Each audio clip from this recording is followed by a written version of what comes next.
Hi all, price God. ஆண்டவராகிய இயேசு கிறிஸ்துவின் நாமத்தில் என் அன்பின் வாழ்த்துக்கள். இந்த காலை வேளையில ரொம்ப நாளைக்கு பிறகு வீடியோ மூலியமாக உங்களிடத்துல பேசுவது மிகவும் மகிழ்ச்சியாக இருக்கிறது. இந்த ஓய்வு நாளில் கர்த்தராக இயேசு கிறிஸ்துவின் நாமத்தில் என்னுடைய மனமாறு உங்களை அளவில்லாமல் நான் ஆசீர்வதிக்கிறேன். இன்றைக்கு அருமையான ஒரு வார்த்தை குறித்து நம்ம கவனிக்கலாம். 1 கொரிந்தியர் 1:4 சொல்லுது, எங்களுக்கு வரும் எல்லா உபத்திரவங்களிலும் இயேசு எங்களுக்கு ஆறுதல் செய்கிறார் என்று சொல்லி. என் அன்பு பிள்ளைகளே, உபத்திரவங்கள் உங்களுக்கு உண்டு, ஆனால் உலகத்தை ஜெயித்த நான் உங்களோட கூட இருக்கிறேன் என்று கர்த்தராக இயேசு கிறிஸ்து சொல்லுகிறார். நிச்சயமாக ஆறுதலின் தேவன் உங்களுக்கு ஆறுதல் செய்வார். எல்லா கடினமான உபத்திரவங்கள்ல, கடினமான வாதையில, கடினமான நிந்தையில இருக்கிறீங்களா?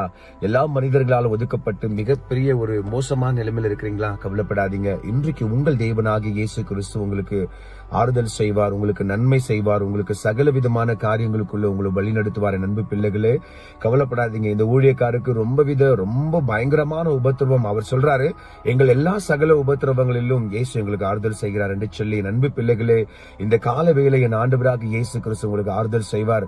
கவலைப்படாதீங்க. எழுந்து ஓடி வாங்க, இயேசுவை ஆராதிக்க, அவரில் அன்பு கூற.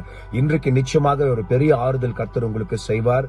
மனம் என்ன பண்றதுன்னு தெரியாம தவிச்சிட்டு இருக்கிற உங்கள் யாவருக்கும் ஆண்டவராக இயேசு கிறிஸ்துவின் நாமத்துல இன்றைக்கு ஆறுதல் உண்டாவதாக. கவலைப்படாதீங்க. ஆறுதலின் தேவனாக இயேசு கிறிஸ்து இன்றைக்கு உங்களை உயர்ப்பிப்பாராக. ஆமென். நம்ம ஜெபிக்கலாம். பரலோக பிதாவே, என் தேவனாகிய கர்த்தாவே, நன்மையும் கிருபையும் செய்கிற நல்ல ஆண்டவரே, அருமையான வார்த்தைக்கு நன்றி. நாம மகிமைப்பட்டும் இயேசு கிறிஸ்துவின் நாமத்தில் ஜெபிக்கிறோம் பிதாவே. ஆமென்.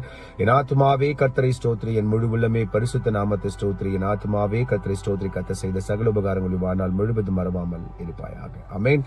கவலைப்படாதீங்க. தேவன் உங்களை அளவில்லாமல் ஆசீர்வதிப்பாராக. மீண்டும் நாளைக்கு சந்திக்கலாம். அது வரைக்கும் தேவன் உங்களோடு இருப்பாராக.